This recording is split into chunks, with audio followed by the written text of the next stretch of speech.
नमस्कार सभी को। तो नेक्स्ट फंक्शन के बारे में बात करेंगे, स्क्वायर फंक्शन के बारे में। पहला जमा हमारा जो बहुपदीय फलन में है वो तो हो गया कांस्टेंट फंक्शन, और दूसरा लीनियर फंक्शन में तत्समक फलन हो गया। स्क्वायर फंक्शन की बात करें तो स्क्वायर फंक्शन मतलब वर्ग फलन होगा, और वो होगा f(x) equal to x square. ऐसा कुछ फंक्शन ये बनना है। अब पहला काम हमारा वही रहेगा कि इसका हमें ग्राफ बनाना है। तो ग्राफ के लिए अगर देखें, ये दोनों एक्सिस मैंने ले ली। अगर इसमें x का मान मैं 0 लेता हूं तो y का मान भी कितना होगा 0। x का मान अगर 1 ले लिया तो y का मान कितना होगा 1। y का मतलब फंक्शन का जो मान आएगा वो कितना होगा। 2 लेंगे तो 4, तो 1 लेंगे तो 1, 2 लेंगे तो 4, 3 तो 9। अब नेगेटिव लेंगे तब -1 ले लेंगे तो स्क्वायर होके +1, -2 ले लेंगे तो +4, -3 ले लेंगे तो 9। मतलब चाहे प्लस की वैल्यू रखें चाहे माइनस की रखें, स्क्वायर होके वो प्लस में आ रहा है। तो वो ग्राफ भी जो भी बनेगा वो भी किस में बन रहा होगा, प्लस में। तो इसकी शेप जो बनेगी वो कुछ ऐसी बन रही होगी, ये शेप आ जाएगी। ठीक है। अब हमारे वही 2 पॉइंट इसमें ज्ञात करने हैं हमें। इसका डोमेन क्या होगा और रेंज क्या आएगी, मतलब प्रांत का मान कितना होगा, परिसर का मान कितना होगा। तो अब ये चीज़ तो हमें धीरे धीरे समझ में आनी स्टार्ट हो गई होगी कि प्रांत का मतलब क्या होगा कि x की कौन सी वैल्यू इसमें रख सकते हैं। अगर नॉर्मल देखें तो x यहाँ देख लो, x का क्या ऐसा कोई मान है जहाँ ग्राफ अनडिफाइन हो रहा है। तो मेरे अकॉर्डिंग कुछ नहीं होगा, क्योंकि नीचे 0 वगैरह कुछ नहीं बन रहा है। और ऐसा सिंपल मान रखेंगे तो रियल नंबर चाहे कुछ भी रखे, स्क्वायर होकर कोई रियल नंबर हमारे पास प्राप्त हो रहा होगा। अगर ग्राफ से देखें तो क्या मेथड बताया है मैंने, वो पॉइंट उठाएंगे ग्राफ की तरफ चलेंगे। तो जैसे मैंने यहाँ कोई पॉजिटिव नंबर ले लिया, 1 से बड़ा ले लिया या 1 ले लिया तो मिल रहा है। आगे कोई नंबर लेंगे तब भी वैल्यू मिलेगी। अगर नेगेटिव में देखें, 0 देखें तो 0 पर तो 0 है ही, नेगेटिव में देखें तब भी मान है। इसका मतलब x के प्रत्येक मान के लिए हमारे पास क्या है, फंक्शन की वैल्यू है। तो x का प्रत्येक मान इसमें रखा जा सकता है। तो मान कितना आ जाएगा डोमेन का r, मतलब रियल नंबर इसमें सारे के सारे रखे जा सकते हैं। नेक्स्ट बात करें रेंज की। रेंज का मतलब फंक्शन के जो मान हमें प्राप्त होते हैं वो। यहाँ देखो, क्या y का 0 मान हमें प्राप्त हो रहा है, क्योंकि 0 पर 0 मिल रहा है। अगर ऊपर देखें तो ये प्लस है, तो प्लस में अगर कोई पॉइंट रखे हम इधर लाइन खींचेंगे या इधर लाइन खींचेंगे तो ग्राफ हमें दोनों साइड मिल रहा है। मतलब 2 वैल्यू हमारे पास हर बार x के 2 मान के लिए y की एक वैल्यू हमें मिल रही होगी। नीचे देखें, क्या कोई नेगेटिव y है, कोई भी नहीं है, क्योंकि नीचे ग्राफ ही नहीं बन रहा। इसका मतलब y का कोई भी नेगेटिव मान हमें प्राप्त नहीं होगा, जो चीज़ हम यहाँ से पहले भी देख चुके हैं। तो इसका जो मान आएगा वो कितना आएगा, 0 से स्टार्ट होगा और ऊपर इनफाइनाइट की तरफ ये जा रहा होगा। तो क्या जाएगा इसका, 0 से इनफाइनाइट। तो ये स्क्वायर फंक्शन हो जाएगा। ये डोमेन रेंज प्रांत आ जाएगी, इसकी रेंज 0 से इनफाइनाइट आ जाएगा परिसर के रूप में। ठीक है, ये दोनों चीज़ हो गई। अब एक चीज़ इसमें और सीखते हैं। मान लो हमें x स्क्वायर की जगह ग्राफ पूछ लिया जाए x की पावर 4 का क्या होगा, तो एक चीज़ हमें ध्यान रखनी है कि शेप जो बनेगी वो सेम टू सेम इसी भी प्रकार की बन रही, सेम इसी प्रकार की बन रही होगी। लेकिन अगर किसी भी क्वेश्चन में हमें x स्क्वायर और x की पावर 4 का ग्राफ एक साथ बनाना पड़ जाए, देखो ये x स्क्वायर हो गया तो x की पावर 4, x की पावर 6, x की पावर 8, मतलब कुल मिला के ये है कि x की अगर सम पावर है, सम घात के लिए क्या होगा, सेम टू सेम इसी प्रकार हम चलते जाएंगे, यही शेप बन रही होगी। अगर हमें x की पावर 6, 8 या किसी का भी ग्राफ अलग से पूछ लिया जाता है तो ये शेप बना के छोड़ देना, हमारा आंसर ठीक होगा। लेकिन क्षेत्रफल वगैरह का जब हम पार्ट पढ़ेंगे आगे जाके, तब क्या होता है, जैसे 2 फंक्शन हमें एक साथ दे दिया जाएगा, स्क्वायर का और पावर 4 का, और पूछ लिया जाएगा इन दोनों के बीच एरिया ज्ञात करो, ये ज्ञात करो, इस प्रकार की चीज़ें। तो उस कंडीशन में क्या हो जाता है कि हमें दोनों ग्राफ एक साथ बनाने पड़ते हैं। वो चीज़ मैं यहाँ समझा रहा हूँ। देखो याद रखो, -1 से 1 ये एक ऐसा इंटरवल है जिसके लिए अगर पावर हम बढ़ाते हैं, पावर अगर बढ़ाएंगे तो वैल्यू कम होती चली जाएगी। जैसे मैं रख लेता हूं 1/2 है, इसके अगर स्क्वायर करेंगे तो कितना आएगा 1/4, पावर 3 करेंगे तो कितना आएगा 1/8, आगे 1/16। इस प्रकार देखो 1/2 0.5, 1/4 0.25। इसका मतलब हम जैसे जैसे आगे बढ़ते जा रहे हैं वैल्यू क्या होती जा रही है, उसकी कम होती जा रही है। तो याद रखना -1 से 1 के बीच एक ऐसा इंटरवल होता है जिसमें जितनी पावर हम बढ़ाएंगे उतनी वैल्यू क्या होती चली जाएगी, कम होती चली जाएगी। तो मैं बना लेता हूं, ये रहा -1 से 1 में। अगर इसमें वैल्यू कम हो रही है तो ग्राफ कहाँ बनेगा, नीचे की तरफ बन रहा होगा। शेप इसी प्रकार की बनेगी, ग्राफ बनेगा नीचे की तरफ, -1 और 1 पर दोनों पर बनेगा सेम। इससे आगे मान लो 1 से बड़ा कोई भी नंबर लेंगे और उसकी जैसे जैसे हम पावर बढ़ाते जाएंगे, जैसे जैसे हम पावर इंक्रीज करते जाएंगे, वैल्यू भी ग्राफ की क्या होती चली जाएगी, बढ़ती चली जाएगी। तो ग्राफ यहाँ से आगे क्या हो जाएगा, स्क्वायर वाले से ऊपर निकल जाएगा ऐसे। तो अगर इसमें देखना है तो ये x की पावर 4 का हो जाएगा, ये x स्क्वायर का हो जाएगा। ठीक है, ये दोनों में बेसिक डिफरेंस आ जाता है। अगर एक के अंदर हमें दोनों ग्राफ बनाने पड़ते हैं, स्क्वायर का या पावर 4 का, तो अगर अलग अलग बनाने हैं तो हमें कोई चेंज नहीं करना, शेप बिल्कुल सेम आएगी। लेकिन एक साथ बनाने तो इस प्रकार का कुछ चेंजमेंट आएगा। अब एरिया वगैरह में पूछ लिया जाता है इन दोनों के बीच का एरिया कितना है, तो हम ये काउंट कर लेते हैं। तो ग्राफ बनाना यहीं सीख रहे हैं, तो साथ के साथ मैंने ये चीज़ भी बता दी। बाकी आप लोगों को जो स्क्वायर फंक्शन है उसमें इतनी सी चीज़ें ध्यान रखनी है सिर्फ।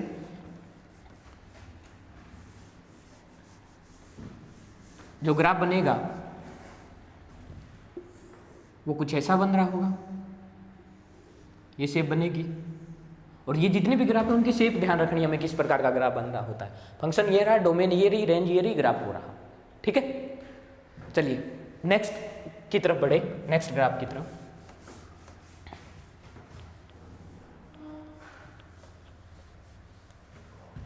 नेक्स्ट हम बात करेंगे क्यूबिक फंक्शन की, घनफलन की। क्यूबिक फंक्शन की बात करें तो f(x) बराबर कितना हो जाएगा, x³। ये हमारा क्यूबिक फंक्शन रहेगा।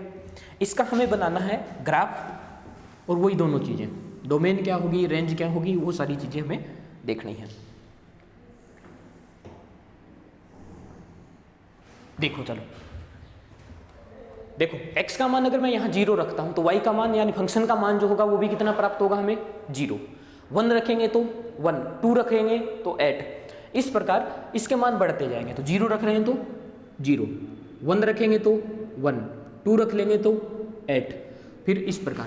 तो इसकी जो ये शेप बननी है वो कुछ इस प्रकार ही बननी है। ठीक है, ग्राफ तेजी से थोड़ा बढ़ रहा होगा जैसे जैसे x का मान बढ़ेगा। नेगेटिव रखे हैं, -1 रखेंगे तो -1, -2 रखेंगे तो -8। इसका मतलब अगर हम नेगेटिव वैल्यू रख रहे हैं तो फंक्शन का जो मान है वो कितना प्राप्त हो रहा है, हमें नेगेटिव ही प्राप्त हो रहा है। तो इसकी जो कुछ शेप बनेगी वो नेगेटिव में ही इस प्रकार बन जाएगी। ये जो ग्राफ बनेगा वो किसका बन जाएगा, क्यूबिक फंक्शन का, y f(x) बराबर x³ का ये ग्राफ बन जाएगा हमारे पास। अब वही चीज़ें हमें देखनी है वापस, डोमेन क्या होगा, रेंज क्या होगा। अब मैं बार बार वो चीज़ें नहीं बनाऊंगा कि यहाँ लाइन देखेंगे, हम ड्रॉ करके देखेंगे लाइन। ठीक है, मैं ये लास्ट फंक्शन है जिसमें आप लोगों को ये चीज़ समझा देता हूँ, उसके बाद धीरे धीरे हम समझने की कोशिश करने लग जाएंगे कि क्या क्या आता है इंटरवल में। तो डोमेन और रेंज, ये दोनों चीज़ें देखनी है। और एक चीज़ यहाँ ये भी ध्यान रखना कि डोमेन जो होगा वो मैं यहाँ खत्म नहीं कर रहा हूँ, ऐसा नहीं कि डोमेन यही हो जाए। डोमेन और रेंज इस पार्ट के सबसे इंपॉर्टेंट पार्ट में से एक होंगे। तो मैं यहाँ केवल आप लोगों को बेसिक फंक्शन पढ़ा रहा हूँ जिनके बारे में बेसिक जानकारी होनी चाहिए। डोमेन कैसे ज्ञात करते हैं, रेंज कैसे ज्ञात करते हैं, जब डोमेन और रेंज के लिए स्पेशल बात करेंगे उस टाइम ये चीज़ें आएंगी। यहाँ देखें तो मान लो मुझे यहाँ कोई मान लेना है तो ग्राफ मिल रहा है, आगे कोई मान लूंगा तो भी ग्राफ मिलेगा। इसका मतलब x का पॉजिटिव मान मुझे मिल रहा है। 0 रखेंगे तो फंक्शन यहाँ है ही, नेगेटिव रखेंगे तो ग्राफ पीछे की तरफ है, और नेगेटिव रखेंगे तो ग्राफ हमारे पास पीछे की तरफ है। इसका मतलब x के प्रत्येक मान के लिए हमारे पास वैल्यू मिल रही है। तो डोमेन क्या आ जाएगा इसका, r, क्योंकि x का प्रत्येक मान रखा जा सकता है। इसी प्रकार देखिए रेंज की अगर बात करें तो y का पॉजिटिव मान के लिए हमें ग्राफ मिलेगा, नेगेटिव मान के लिए हमें ग्राफ मिलेगा, और 0 के लिए भी मिल रहा है। इसका मतलब सबके लिए हमें मिल रहा है। तो रेंज का जो मान आएगा वो भी कितना आ जाएगा, r आ जाएगा बस। ठीक है, चलिए अब अगर नेक्स्ट बात की जाए कि मान लो हमें x की पावर 5 का ग्राफ बनाना है, x की पावर 7 का ग्राफ बनाना है, 9 का बनाना है, 11 का बनाना है, मतलब विषम पावर का अगर ग्राफ बनाना है तो ध्यान रखना सेम टू सेम यही चीजें आएंगे, इसी प्रकार का ग्राफ बनेगा, सेम शेप यही बन रही होगी। लेकिन वही चीज़ जो मैंने लास्ट क्वेश्चन में बताई थी कि मान लो हमें एक ही के अंदर दोनों ग्राफ एक साथ बढ़ाने पड़ जाए तब कैसे करना होगा। तब वही सेम चीज़ है कि अगर -1 से 1 के बीच अगर मान है हमारे पास x का, तो जैसे पावर बढ़ाते जाएंगे वैसे वैसे वैल्यू क्या होती चली जाएगी, कम होती चली जाएगी। तो ग्राफ कहाँ बनेगा इसका, नीचे बन रहा होगा, ये नीचे। ये मान लेता हूँ मैं 1 है तो यहाँ से कट करता हुआ ग्राफ ऊपर की तरफ चला जाएगा। शेप सेम बिल्कुल इसी प्रकार क्या होगी, यहाँ नीचे और ये 1 से आगे ऐसे से बिल्कुल। ठीक है, तो तो ये दोनों ग्राफ एक साथ बन जाएंगे। मान लो बड़ी पावर का बनाना है 5, 7 उस प्रकार का, तो एरिया वगैरह में ये चीज़ें काम आ जाएंगी कि ये एरिया ज्ञात करो कैसे है। अभी आप लोगों को सिर्फ क्यूब का ग्राफ याद रखना है, तो क्यूब का जो ग्राफ होगा वो सिर्फ इतना होगा।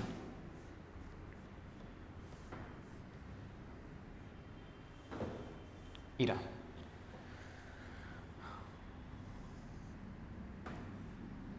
ठीक है। तो कांस्टेंट फंक्शन का ग्राफ हम लोगों ने देख लिया, डोमेन वगैरह रेंज सब चीज़ें देख ली। उसके बाद लीनियर फंक्शन की बात आ गई, उसमें y बराबर x, ठीक है, वो ग्राफ देख लिया। स्केयर फंक्शन देख लिया, और स्केयर के साथ साथ पावर सम का जितना बनेगा, पावर 6, 4, 8, 10 जितनी भी हैं। क्यूबिक देख लिया, तो क्यूबिक का ग्राफ ये रहा, 5, 7, 9 जितनी भी विषम पावर आ रही होंगी उन सब के लिए हम लोगों ने ग्राफ देख लिया। तो ये हमारा पार्ट था बहुपदीय फलनों से रिलेटेड जितने भी पार्ट बनते हैं उन सब का ग्राफ, उनका डोमेन क्या होगा, रेंज क्या होगा, फंक्शन की परिभाषा क्या होगी, वो सारी चीज़ें हमने यहाँ तक कवर कर ली है। ठीक है, चलिए अब हम नेक्स्ट पार्ट पर आएंगे, और इसी प्रकार हम एक एक दो एग्जाम्पल के थ्रू इन चीज़ों को देखेंगे। नेक्स्ट पार्ट में अगर मैं, पहला हमारा था पॉलिनोमियल फंक्शन, बहुपदीय फलन, उनसे रिलेटेड ये हमने फंक्शन देखे हैं। अब नेक्स्ट देखेंगे हम rational function. Rational function, rational number आप जैसे जानते हो p/q के रूप में लिखा जाता है, तो यहाँ भी कुछ उसी प्रकार का होगा।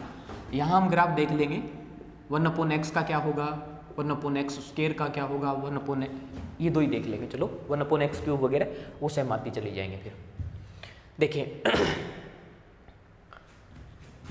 पहला देखते हैं हम लोग इसमें f(x) = 1/x का ग्राफ जो हमें मिलना है वो कैसे होगा। तो वही सेम चीज़ हम एक दो मान रखेंगे और उससे अंदाज़ा लगा लेंगे कि इसकी शेप किस प्रकार की बन रही होगी। सबसे पहले देखो इसमें 0 रखें, 0 रखते ही ये क्या बन रहा है, इनफाइनाइट बन रहा है। तो 0 तो हम करेक्ट 0 तो इसमें हम रख ही नहीं पाएंगे क्योंकि फंक्शन ही परिभाषित रह जाएगा। लेकिन 0 से जस्ट बड़ी अगर छोटी संख्या रखते हैं तो इनफाइनाइट के आसपास का कोई मान हमें प्राप्त हो रहा होगा। दूसरी चीज़ ये भी देख ले कि 1/ में फंक्शन है, x का हम जितना छोटा मान रखेंगे वैल्यू हमें उतनी बड़ी मिल रही होगी। जैसे देख ले, ये मान लेते हैं 1/2 है, ये 1/3 है, ये 1/4 है, इसे अंदाजा लें। तो 1/2, 2, 3, 4 जैसे जैसे हम नीचे वैल्यू बढ़ाएंगे वैसे वैसे फंक्शन का जो मान होगा वो क्या होता चला जाएगा, छोटा होता चला जाएगा। 1/2 0.5, ये 1/3 0.33, 1/4 0.25। तो देख सकते हैं हम लोग जैसे जैसे नीचे ये नंबर बढ़ता जाएगा वैसे वैसे फंक्शन का मान क्या होता चला जाएगा, कम होता चला जाएगा। तो 0 से जस्ट बड़ी वैल्यू रखेंगे तो ग्राफ ऊपर से ऐसे नीचे आ रहा होगा, ऐसे कुछ ऐसे, ये शेप इसकी बन रही होगी।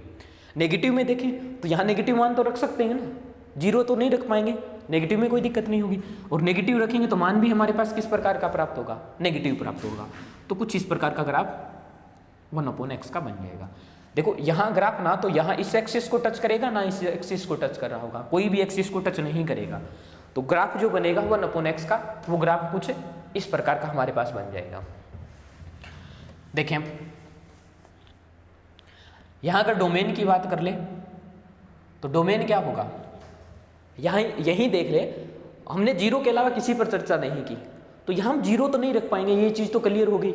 0 के अलावा पॉजिटिव और नेगेटिव नंबर आसानी से रखे जा सकते हैं। अगर यहाँ भी अगर फिर भी आपको कोई डाउट है तो वही सेम बनाना है। 0 तो नहीं रख पाएंगे क्योंकि ग्राफ नहीं मिल रहा है हमें।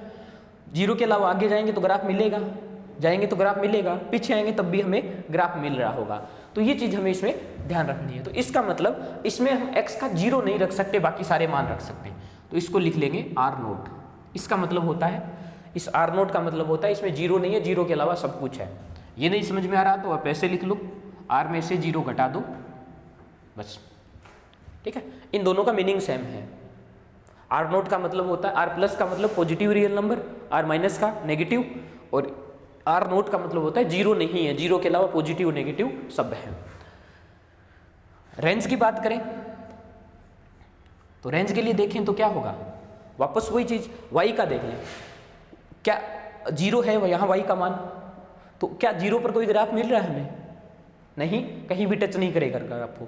लेकिन अगर पॉजिटिव लेंगे तब भी टच कर रहा है और नेगेटिव लेंगे तब भी कट करेगा ग्राफ को। जो लाइन मैंने ड्रॉ करनी सिखाई है उसी के अकॉर्डिंग हमें ये चीज़ें देखनी है।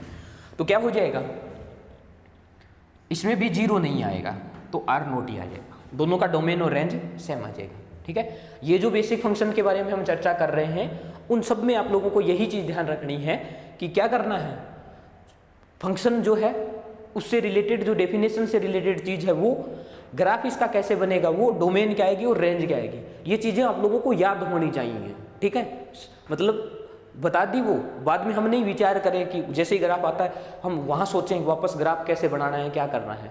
अब ये जो चीज़ें बता रहे हैं वो सारी की सारी याद रखनी है हम लोगों को। ठीक है, ये चीज़ें टिप्स पे होनी चाहिए। चलिए नेक्स्ट अगर मैं बात करना चाहूँ तो दूसरा जो देखेंगे वो देखेंगे f(x) बराबर 1/x² से रिलेटेड। अब देखें इसमें भी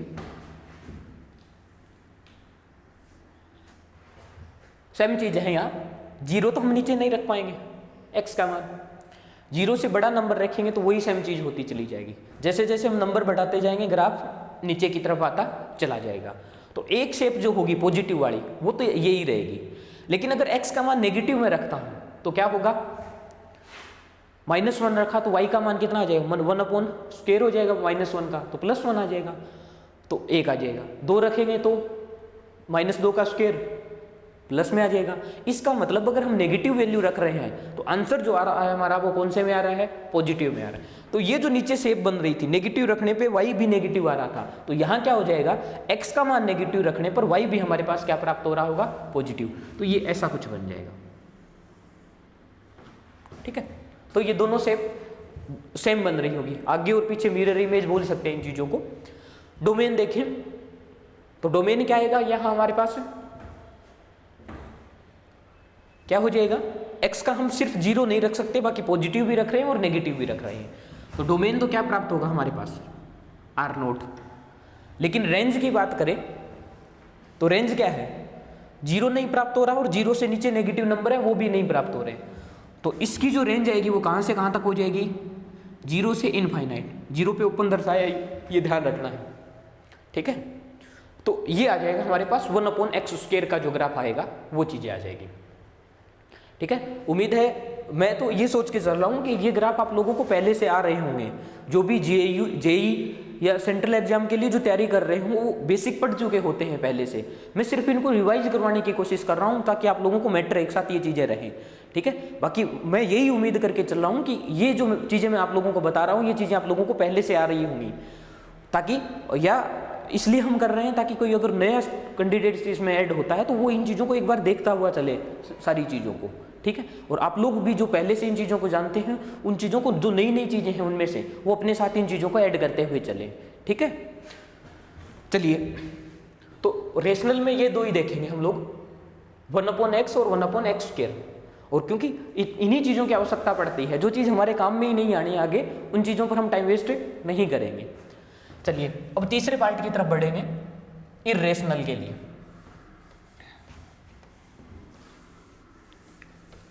इर्रेशनल पार्ट के लिए, अपरिमेय फलन जो होगा उनके लिए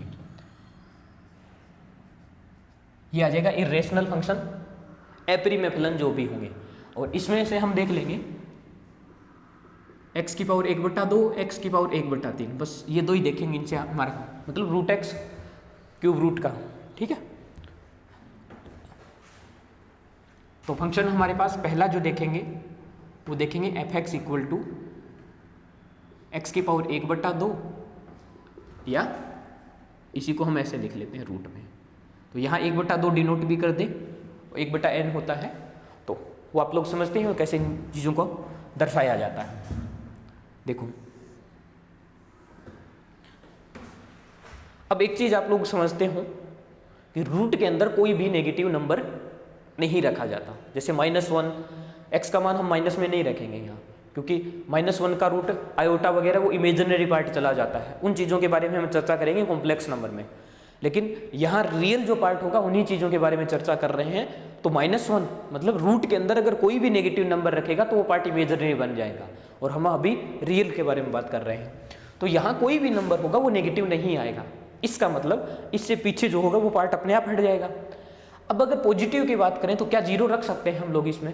बिल्कुल रख सकते हैं, क्योंकि जीरो का रूट कितना आ जाएगा? जीरो आ जाएगा हमारे पास। तो वैल्यू जीरो की जीरो प्राप्त हो जाएगी। 1 रखेंगे तो 1, 2 रखेंगे तो √2, और 4 पर जाके कितना प्राप्त हो रहा होगा? में 2 प्राप्त हो रहा होगा। तो अगर जब इसकी जो शेप होगी वो कुछ इस प्रकार की बन रही होगी जाके, ये जो ग्राफ बनेगा वो किसका बन जाएगा? fx = √x का बन जाएगा। अगर डोमेन के बारे में चर्चा करें या रेंज के बारे में चर्चा करें हम लोग यहाँ से, डोमेन और रेंज, तो x के कौन कौन से मान इसमें रखे जा सकते हैं, ये चीज़ हम यहाँ जो जब ग्राफ बनाए तभी चर्चा हो चुकी है कि 0 या 0 से बड़ा नंबर रखेंगे, नेगेटिव नहीं रख रहे होंगे। तो इसका जो आंसर आएगा वो कहाँ से कहाँ तक आ जाएगा? 0 से इनफाइनाइट आ जाएगा।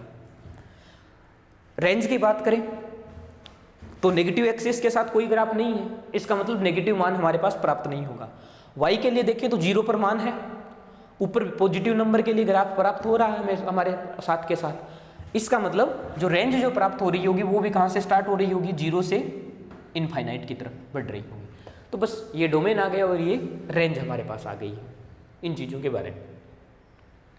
ठीक है, चलिए नेक्स्ट के बारे में चर्चा करें, x की पावर 1/3 के बारे में। ठीक है, उसका अगर हमें ग्राफ बनाना है तो देखो x का मान अगर मैं 0 रखता हूं तब 0 प्राप्त होगा। अब जब 1 रखेंगे तो 1 प्राप्त होगा, 8 रखेंगे तो 2 प्राप्त होगा, लेकिन उसके बीच की जो दो वैल्यू रहेंगी उन सब के लिए क्यूब रूट तो होता है, कोई ना कोई मान प्राप्त हमारे पास होगा। तो इसका जो भी होगा पॉजिटिव नंबर के लिए 0 से आगे के लिए शेप इसी प्रकार की प्राप्त होगी सेम। लेकिन क्योंकि जो √x था उसके अंदर हम नेगेटिव नंबर नहीं रख सकते थे और यहाँ नेगेटिव आसानी से रख सकते हैं, तो यहाँ जब -1 रखेंगे तो कितना प्राप्त हो जाएगा? -1। -8 रखेंगे तो -2 प्राप्त हो जाएगा।